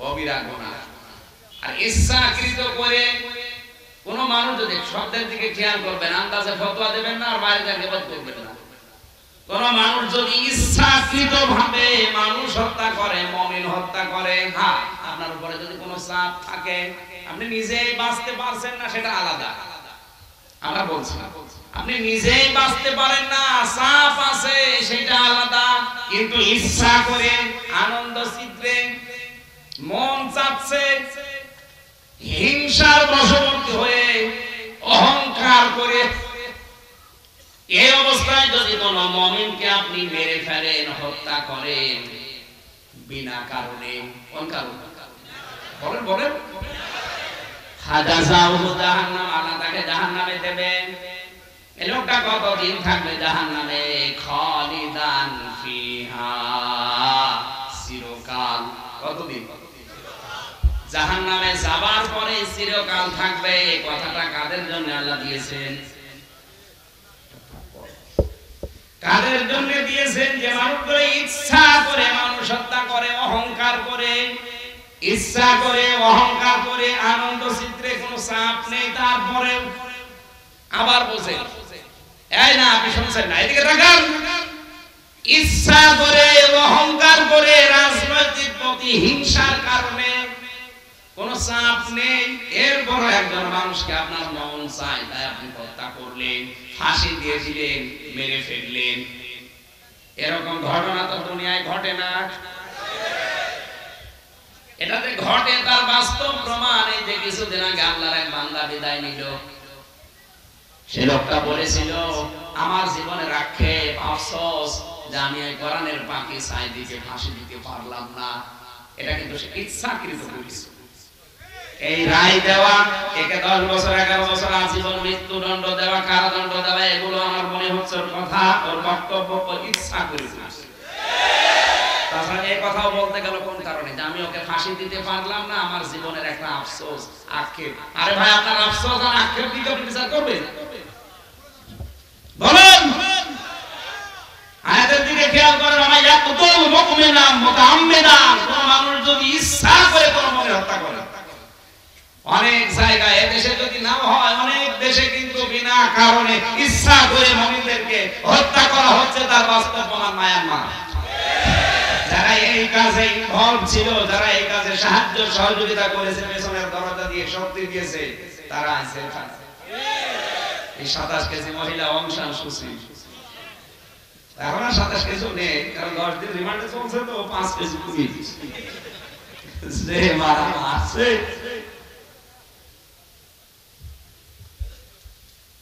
আমার মনে হয় আর এখানে বলা ঠিক হচ্ছে কিনা আমি জানি না যদি বোঝেন আমি বোঝাতে পারার চেষ্টা চালাবো যদি না বোঝার ভান করেন এদিকে ওদিকে দেখেন আপনি বুঝবেন না আবার এদিকে তাকান এই যে উঠছে বসে আর এটা শেষ করেন এই পয়েন্টটা খুব দরকার বসে বসে এই আপনার একেবারে শেষ হয়ে যাচ্ছে না দরকার বেঁধে রাখেন তাও যাওয়া যাবে না আমি এই পয়েন্টটা না বলতে পারলে আমারও কেমন যেন গলা চুলকায় কারণ আমি যতদূর কোরআন কোরআন হাদিস পড়ে গবেষণা করে জানি আজকের এই দ্বিতীয় পয়েন্টটা যদি আমরা ক্লিয়ার কনসেপ্ট নিয়ে যেতে পারি, অনেক মানুষ তার অন্যায় থামিয়ে দিতে সে চেষ্টা চালাচ্ছে, বলে না ঠিক হচ্ছে না। আর যারা এভাবে মানুষকে বিনা কারণে হত্যা করছে, রাগ আছে, পূর্ববর্তী রাগ তোলে, অনেকে হিংসার বশবর্তী হয়ে রাজনৈতিক হিংসা, প্রতিহিংসা, অনেকে ইচ্ছা করে আনন্দ চিত্রে এই মানুষ হত্যা করে, বিভিন্ন ইস্যু তৈরি করে। এরা মনে করে এ আর কি অসুবিধা নেই, না এটাতে কি এবার আপনি টের পাবেন যদি ইচ্ছা করে হয়। আর আপনি যদি তাওবা না করেন, আপনি মরণের আগে ন্যায়সঙ্গত সময় পূর্বে যদি তাওবা না করেন, অনুশোচনা না করেন, অনুতপ্ত না হন, যাকে হত্যা করলেন তার পরিবারস্থ লোক আছে, আত্মীয় স্বজন আছে, তাদের কাছে যদি ক্ষমা না চান, আর ওরা যদি ক্ষমা না করে, এই অবস্থায় যদি আপনি মারা যান, আপনি তো ঈমান পেলেন না। বলেন বলেন, যতক্ষণ পর্যন্ত একটা মানুষ কবিরা গুনাহে লিপ্ত থাকে ততক্ষণ তার ঈমান ওখানে থাকে না। যখন কবিরা গুনাহ থেকে ফিরে আসে তখন তার ঈমান আবার আসে। একজন মানুষ জিনা করছে, যতক্ষণ জিনা করবে ততক্ষণ ঈমান থাকে না, জিনা থেকে ফিরে আসে তখন ঈমান। একজন মানুষ যদি চুরি করতে যায়, যতক্ষণ চুরি করবে ওর ভেতরে ঈমান থাকে না, যে চুরি করে ফিরে আসে তখন ঈমান ফিরে আসে। কিন্তু আপনাকে তওবা করা লাগবে। এখন এই তওবা করবেন কোথায়? অপরাধ করেছেন সেটাই। আপনি আমার বাবাকে বিনা কারণে রাজনৈতিক প্রতিহিংসার কারণে মেরে ফেললেন, ফাঁসি দিয়ে হোক, গুলি মেরে হোক, যেভাবে হোক। এখন আপনি কাবা শরীফের গিলাফ ধরে বলছেন আল্লাহ আমারে মাফ করো। আপনি কি আল্লাহর বাবাকে মেরেছেন? মেরেছেন তো আমার বাবাকে, আমার ক্ষতি হয়ে গেল। এক কথা বলা লাগবে, ক্ষতি তো করলেন আপনি আমার। সুতরাং আমার কাছে ক্ষমা চান, আমার মা, আমার ভাই বোন আছে, আমি আছি। আমরা যদি মন থেকে বলি ঠিক আছে আপনি উপরের চাপ ছিল করে ফেলেছেন, মাফ করে দিলাম, তাহলে আপনি মাফ পাবেন। আর আপনি হিংসার বশবর্তী হয়ে অহংকার করে আরো ইচ্ছা করে মারবেন, মেরে আরো ভাব দেখাবেন, মেরেছি তাতে হয়েছে কি? এই অবস্থায় তাওবাও করেননি, অনুশোচনাও করেননি, অনুতপ্ত হননি, স্বীকার করবেন, স্বীকারও করেননি, মারা গেলেন অহংকার করে। ইন্নাল্লাযীনা ইস্তাকবিরুনা আন ইবাদাতি, না ইন্নাল্লাযীনা কাযযাবু বিআয়াতিনা ওয়াস্তাকবারু আনহা। নিশ্চয় যারা আমার আয়াতকে মিথ্যা প্রতিপন্ন করে আর অহংকার করে মুখ ফিরিয়ে রাখে আমার আয়াত থেকে, লা তুফাত্তাহু লাহু আবওয়াবুস সামা, ওদের জন্য আকাশের একটা দরজাও খোলা হচ্ছে না, হবে না। ওয়ালা ইয়াদখুলুনাল জান্নাহ, ওরা জান্নাতে যাচ্ছে না, যাবে না। হাত্তা ইয়ালিজাল জামালু ফি সামনিল খিয়াত, যতক্ষণ সূচের ছিদ্র দিয়ে উট প্রবেশ করে যেতে না পারে। ওয়াকাযালিকা নাজিসিল মুজরিমিন, পাপিষ্ঠদেরকে আমরা এইভাবে শাস্তি দেব। আয়াতগুলো থেকে কি মনে হয় যে এই অবস্থায় যদি গুনাহ করতে করতে তাওবা না করে মারা যায়, ওকে জাহান্নামে যাওয়ার পরে আল্লাহ আবার 2 বছর পরে বের করে নিয়ে আসবে? মনে হচ্ছে?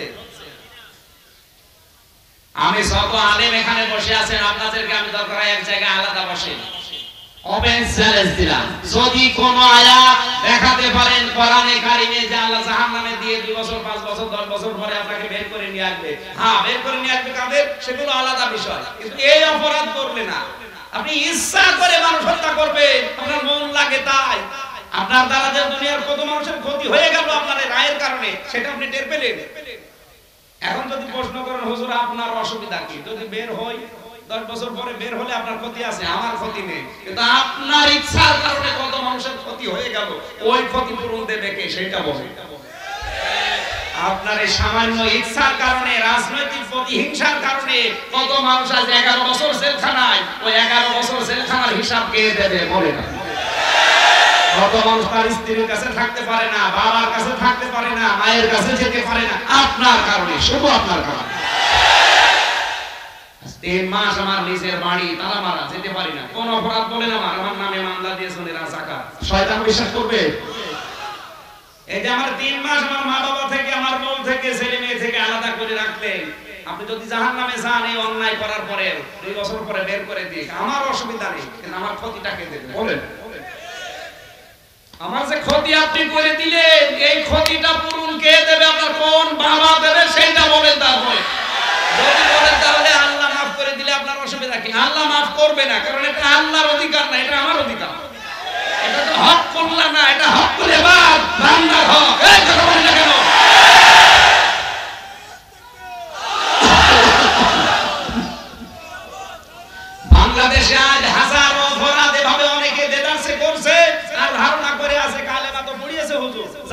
যাবে, অত সহজ না। তাহলে বিচার আচার করার দরকার কি?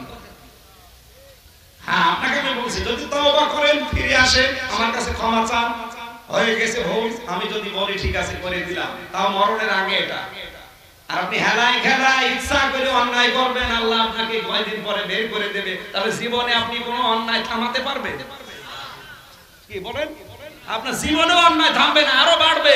ও মাদ্রাসায় চাকরি দেওয়ার সময় 10 লাখ টাকা ঘুষ নিয়েছেন, আপনি মনে করেন সামনে বছর 20 লাখ নেবেন, অথচ 20 লাখ টাকা এই লোকটা দিতেছে, ওর সব বিক্রি করা লাগছে, ওই ক্ষতিপূরণ করে দেবে কি বলেন?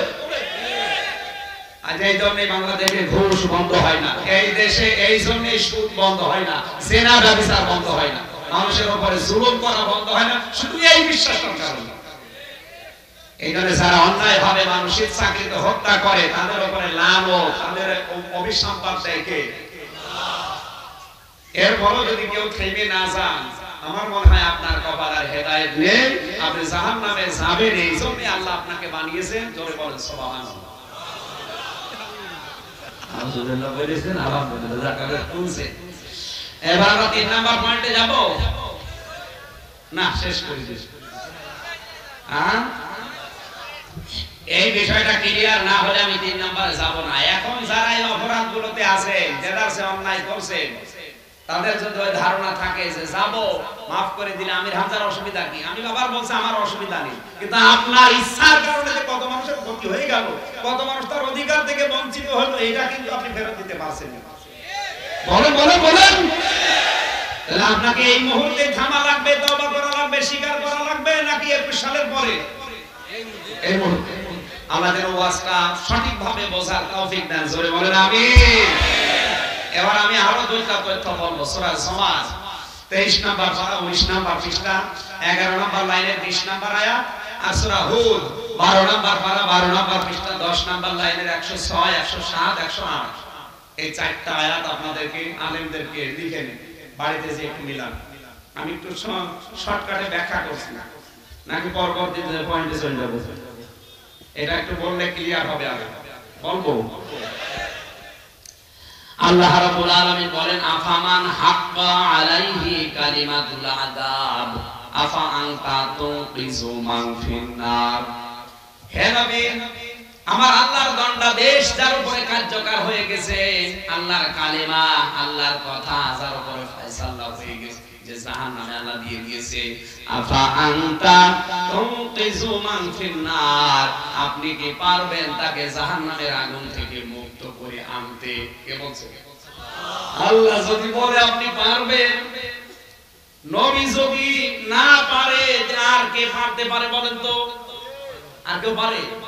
এবারে আয়াতের সমর্থক ব্যাখ্যা হচ্ছে সূরা হুদের 106, 107, 108 নম্বর আয়াত, ফামাল্লাযীনা শাকু ফাফিন্নার লাহুম ফিহা যাফিরু ওয়া শাহীক। আল্লাহ পাক বলেন, কোন মানুষ যদি হতভাগ্য হয়ে দুর্ভাগা হয়ে আমি আল্লাহর কাছে আসে, আমি তাকে আগুনে দেব। কোথায়? আমি কি ভুল বলছি না? ঠিক আছে। ফামাল্লাযীনা শাকু, যে ব্যক্তি হতভাগা, দুর্ভাগা, এই লোকটা আল্লাহর কাছে যদি যায়, তাকে আল্লাহ ফাফিন্নার, আগুনে দেবেন। আগুন মানে জাহান্নাম। বলেন না কেন? বলেন বলেন। এই জাহান্নামে যাওয়ার পরে লোকটা কতদিন থাকবে? খানা লাহুম ফিহা যাফিরু ওয়া শাহীক। এই জাহান্নামের আগুনের ভেতরে যাওয়ার পরে লোকটা চিৎকার দেবে আর আর্তনাদ করবে। চিৎকার দেবে। এই কতদিন এরকম করবে? খালিদিনা ফিহা, চিরকাল। খালিদিনা ফিহা মানে কি? জবাব দেন, জবাব দেন। এই চিরকাল আবার কতদিন? এবার আল্লাহ একটা আরবি ফ্রেজ দিয়েছেন এখানে, মা দামাতিস সামাওয়াতু ওয়াল আরদ। এটা আরবি ফ্রেজ। এর এক কথায় প্রকাশ হচ্ছে আসমান আর জমিন যতদিন বিদ্যমান থাকে, তার মানে চিরকাল। তার মানে আরো জোরে বলে। এর আগের শব্দে খালিদিনা ফিহা মানে চিরকাল। বলেন না কেন? মা দামাতিস সামাওয়াতু ওয়াল আরদ, আরবি ফ্রেজ, এর এক কথায় প্রকাশ হচ্ছে। এই যারা জবাব দিচ্ছেন, এদের জবাব নেই কি? এই দুইটা শব্দ বলার পর আল্লাহ শেষ করেননি, এবার বললেন ইল্লা মাশা রাব্বু, যদি তোমার রব চাই তবে ভিন্ন কথা। তার মানে রব চাইলে বের করে দিলেও দিতে পারে, পারে না? ইন্না রাব্বাকা ফাআলুন লিমা ইউরিদ, তোমার রবে যা ইচ্ছা উনি তাই করতে বলেন। আরো জোরে বলেন। এ পর্যন্ত বিশ্বাস করেন কারা কারা? তারা হাত তোলেন। আন্দাজ হাত তুলবেন না, বিশ্বাস করতে পরে রাত কিন্তু আছে ঝামেলা। তোলেন, হাত তোলেন। আগে রাখেন, হাত তোলেন, তোলেন তোলেন তোলেন তোলেন, আমি দেখতে চাই, তোলেন। এই যে যারা হাত তোলেন আমার মনে হয় এদের এই আয়াতের উপর বিশ্বাস নেই।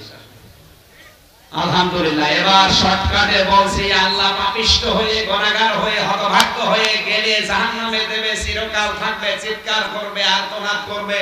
আল্লাহ যদি চায় বের করে দিলেও দিতে পারে। বিশ্বাস করেন তো? করেন বলেন।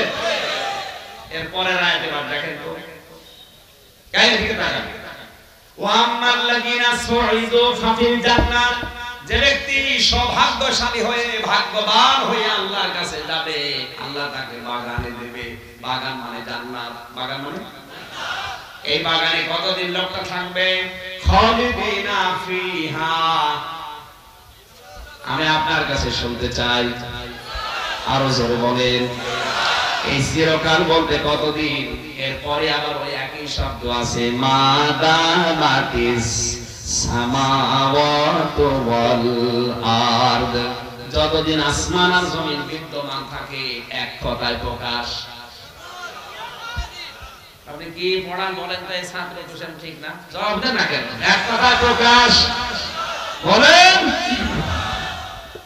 এই যে মাদামাতিস সামাওয়াতু ওয়াল আরদ খালিদিনা ফিহা, এই দুইটা শব্দ আগের আয়াতে ছিল না? ছিল না?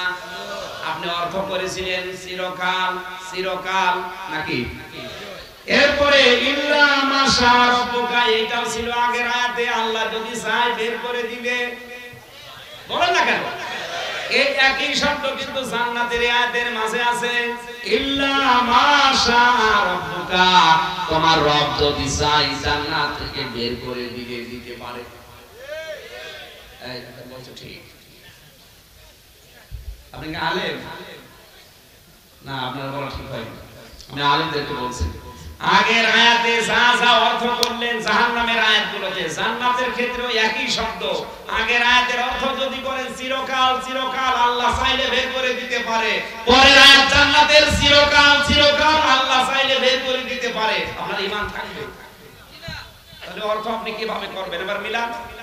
জাহান্নামের ক্ষেত্রে মন মতো অর্থ করছেন বের হওয়ার জন্য, আর জান্নাতের ক্ষেত্রে বের হব না মন মতো অর্থ করছেন। এই কোরআন মন মতো অর্থ করলে তার উপরে আল্লাহ নিজে লানত দেয়। এই কথা বলেন না কেন? এবার আপনাকে মিলিয়ে দিতে হবে আয়াতটা। বলেন, এই আয়াতের সমর্থক আয়াত ওই যে সূরা জুমারের, যেটা বললাম, আফামান হাক্কা আলাইহি কালিমাতুল্লাহ। হে নবী, আমি যদি বিচার আচার করে কাউকে জাহান্নামে দেই, আফান্তা তুনকিসুমান ফিন্নার, আপনি পারবেন তাকে বের করে নিয়ে আসতে? পারবেন না। তাহলে আপনি কোন সাহসে অন্যায়গুলো দেদারসে করছে আর ভরসা করে আছেন কালেমা যখন পড়েছি জান্নাতে একদিন যাব? কে বলেছে আপনাকে? বলেন। আমরা এই বিস্তারিত ব্যাখ্যাগুলো এভাবে আজ বলতে পারি না, এই জন্য মানুষ গোনা করাও ছাড়ে না। ও মনে করে করি। যদি আমরা এই বিষয়টা যদি এভাবে সতর্কতার সহিত বলতে পারতাম, অন্তত যাদের পরিবর্তন হওয়ার নিয়ত আছে তারা থেমে যেত। কথা বলেন না কেন? আপনি জাহান্নামের ক্ষেত্রে কিন্তু শব্দ একই, জান্নাতের ক্ষেত্রেও শব্দ একই। ওখানে অর্থ করছেন যে আল্লাহ ইচ্ছা করলে বের করে দেবে, পরবর্তীতে শব্দ তো একই। এবার বলেন যে আল্লাহ ইচ্ছা করলে বের করে দেবে, তাহলে জান্নাতে আপনি থাকতে পারবেন না। কি কথা বললেন না কেন? আর জান্নাত থেকে যে আল্লাহ বের করে দেবে না, এর প্রমাণ সূরা কাহফ 108 নম্বর আয়াতের শেষের দিকে আছে, খালিদিনা ফিহা লা ইয়াবগুনা আনহা হিওয়ালা। কোন মানুষ যদি জান্নাতে যায় আল্লাহ কোনদিন বের করে দেবে না, আর বের হতেও চাইবে না, বের হতেও। তাহলে এই আয়াতের সাথে তো আয়াত মিলছে না। এখানে আপনি অর্থ করছেন আল্লাহ যদি চায় বের করে দেবে, ওখানে তো মিলছে না। তাহলে কোরআন কি ভুল? আর কোরআনে আল্লাহ বারবার তাফসীর করার নিয়মে এটা দিয়েছেন, আলাউ কানা মিন ইনদি গায়রিল্লাহি তাওয়াজাদু ফীহি ইখতিলাফান কাসীরা। সূরা নিসা 82 নম্বর আয়াত শেষের দিকে আছে। হে নবী, কোরআন যদি আমি বাদ দিয়ে অন্য কেউ দিত তাহলে দেখতেন এর ভেতরে একটা সাথে আরেকটা মিল নেই। যেহেতু আমি দিয়েছি এই জন্য কোরআনে এক আয়াতের সাথে আরেক আয়াতের মিল নেই এমন কোন আয়াত আপনি খুঁজে পাবেন না। সুবহানাল্লাহ বলতে পারেন না? এই আয়াতের পক্ষে যে হাদিসগুলো আছে এই হাদিসগুলো আমাদের সিলেবাসে নেই। এই আয়াতের পক্ষের হাদিস কি? কিয়ামতের ময়দানে আমার আল্লাহ একটা দুম্বা নিয়ে আনবেন, মৃত্যুকে দুম্বার আকারে এসে জবাই করবেন। এক ঘোষণা দেবে যে জান্নাতে যে আছে ওখানে থাকো, জাহান্নামে যে আছে ওখানে থাকো, এইটাই ফাইনাল, কেউ আর কোথা থেকে বের হবে না। এই হাদিস আমাদের সিলেবাসে কই? এই হাদিস সিলেবাসে নেই কেন? অথচ এই আয়াতের বিপক্ষে যে হাদিসগুলো ওগুলো আমাদের সিলেবাসে আছে। কেন আছে বলেন তো? কলকাতা আলিয়া থেকে শুরু করে ঢাকা আলিয়া মাদ্রাসা পর্যন্ত ৭৭ বছর ২৬ জন খ্রিস্টান প্রিন্সিপাল দায়িত্ব পালন করেছিল। আপনার বিশ্বাস না হলে ঢাকা আলিয়া চলে, আমি নিজে দেখে এসেছি। প্রিন্সিপালের পেছনে ৪ টাঙানো আছে। ২৬ জন খ্রিস্টান প্রিন্সিপাল, ২৭ বছর, একটা ৭৭ বছর। কত বছর? একটা প্রিন্সিপাল একটা প্রতিষ্ঠানের প্রধান, ওর নিচে যারা আছে তারা ওর কথা মেনে নিতে বাধ্য। কথা বলছেন না কেন? এই ৭৭ বছর এই ২৬ জন খ্রিস্টান প্রিন্সিপাল ওনারা কি আঙ্গুল চুষেছিল? ওরা কত কিছু পরিবর্তন করে আমাদের মনীষীদের নামে, নবীর নামে, সাহাবীদের নামে চালিয়েছে, আপনি টের পাচ্ছেন? আল্লামা রুমির নামে যে সমস্ত কথাগুলো ওরা দিয়েছে, আমার বিশ্বাস রুমি এ কথা বলতে পারে না, ওরা নবীর নাম দিয়ে চালিয়েছে। মুসলমানদেরকে ধোঁকা দিয়ে বোকা বানানো এই জায়গায় সম্ভব, কারণ ওরা বলবে আল্লামা রুমি যখন বলেছে হলেও হতে পারে, অথচ রুমি কিয়ামত হয়ে গেলে ওই রকম কথা কোরআনের বিরুদ্ধে বলতে পারে। আমাদেরকে আজ যে সমস্ত এই ঔষধগুলো খাওয়িয়ে এমন অবস্থা করে রেখেছে, দেদারসে অন্যায় করে, একটু অনুশোচনা করে না। কত মানুষ যে ওর ইশারায় মারা যায়, ও একটু চিন্তা করবে, করে না, মনে করে কালেমা পড়ে রেখেছে। আল্লাহ যেন অন্তত এই সহজ বিষয়টা আরো সহজ ভাবে বোঝার তৌফিক আপনাকে দান করেন। আমি বুঝি, আমি যতটুকু চিন্তা ভাবনা করি আল্লাহ আমাকে বুঝ দেয়, সবার বুঝ করে এক না। এরপরে যে ৬টা পয়েন্ট আছে, আমার মনে হয় রাত বেশি হয়ে গেল, আমার গলাও আর বেশি পাচ্ছে না। ৩ নম্বরে যারা সত্য, ২৭৮ নম্বর আয়াতে আছে আল্লাহর সাথে যুদ্ধ করার শামিল, সূরা বাকারা। ৪ নম্বর যারা মদখোর, সূরা মায়েদার ৯০ নম্বর আয়াতে এই তথ্যটা আছে। ৫ নম্বর যারা জিনাকারী, বনি ইসরাঈল সূরা ৩৩ নম্বর আয়াতে এই তথ্যটা আছে। ৬ নম্বরে যারা সত্য জানার পরে দুনিয়ার কোনো স্বার্থ পেয়ে গোপন করে, সাক্ষ্য গোপন করে, এটা বাংলাদেশে এখন বেশি চলছে। এটা সূরা বাকারার ১৭৪ নম্বর আয়াতে পাবেন। ৮ নম্বরে যারা অপবিত্র থাকে, অপবিত্র বলতে এটার আবার ব্যাখ্যা করা দরকার। শরীরের ভেতরে যে সমস্ত পশমগুলো কাটা দরকার ৪০ দিনের ভেতরে, ৪০ দিন না, ৪০ দিনের পরও কাটে না। আমি কি নিচে নামবো? না না, আর এই সমস্ত কাটাকাটি বাদ দিয়ে যাদের চুল একেবারে আল্লাহর রাস্তায় সব চলছে, এরা বলে আল্লাহর ওলি। এরপরে ৮ নম্বরে ইহুদি আর খ্রিস্টান, এদের উপরে আল্লাহ অভিসম্পাত, কারণ এরা সত্যকে সত্য জানার পরও মানত না। আমাদের নবী যে সত্য এটা জানতো, ওদের তাওরাতে ওদের ইনজিলে লেখা ছিল, কিন্তু মানত না। কি কেন? অহংকার করে, হিংসা করে মানত না। আজ যারা সত্যকে সত্য জানার পরে হিংসা করে, অহংকার করে মানে না, ওরাও এক প্রকার ইহুদি খ্রিস্টানদের মতো লালনপ্রাপ্ত। এক প্রকার মানুষ থেকে আমাদেরকে হেফাজত করুন। যাওয়ার সময় পেছন থেকে গাড়ি আছে, আমার বইটা নিয়ে যাবেন। আমি তাবারাকাল্লাহু লানা ওয়া লাকুম ফিল কোরআনিল নাসিব। মোনাজাত যদি আমাদের মাওলানা আব্দুল গাফফার সাহেব এসেছে, ওনাকে দিয়ে করাতে চান করিয়ে নেন। আমি আজকের মতো শেষ করলাম। নাম প্রকাশে অনেক সুজয়নিক মহিলা লন্ডন প্রবাসী ১ লক্ষ নাকি ১ লক্ষ টাকা দিয়েছেন, আল্লাহ যেন কবুল করেন। আলতাফ হোসেন ভাই ১০,০০০ টাকা পাঠিয়েছেন, আল্লাহ যেন কবুল করেন। আমিন, আল্লাহুম্মা আমিন। ربنا ظلمنا أنفسنا وإن لم تغفر لنا وترحمنا لنكونن من الخاسرين রব্বুল আলামিন। চাতক পাখির মতো তোমার বান্দা বান্দিরা কোরআনে কারীমের কথাগুলো শুনছিল, যতটুকুই শুনেছে এদেরকে তুমি মেনে চলার তৌফিক দাও। আগামীতে এই মাহফিলটা কোরআনের প্রচারের জন্য, কোরআন বোঝার জন্য আরো বিশাল আকারে মঞ্জুর করো। এই মাদ্রাসার যারা দায়িত্বে আছে আল্লাহ তুমি তাদের হেফাজত করো। বিশেষ করে আমার বড় ভাই কাজী রমিসউদ্দিন সহ যত মানুষ দায়িত্ব পালন করছে, শিক্ষক শিক্ষিকা ছাত্র ছাত্রী ভাইরা আছে, আল্লাহ তুমি তাদের মেধা সিদ্ধি খুলে দাও।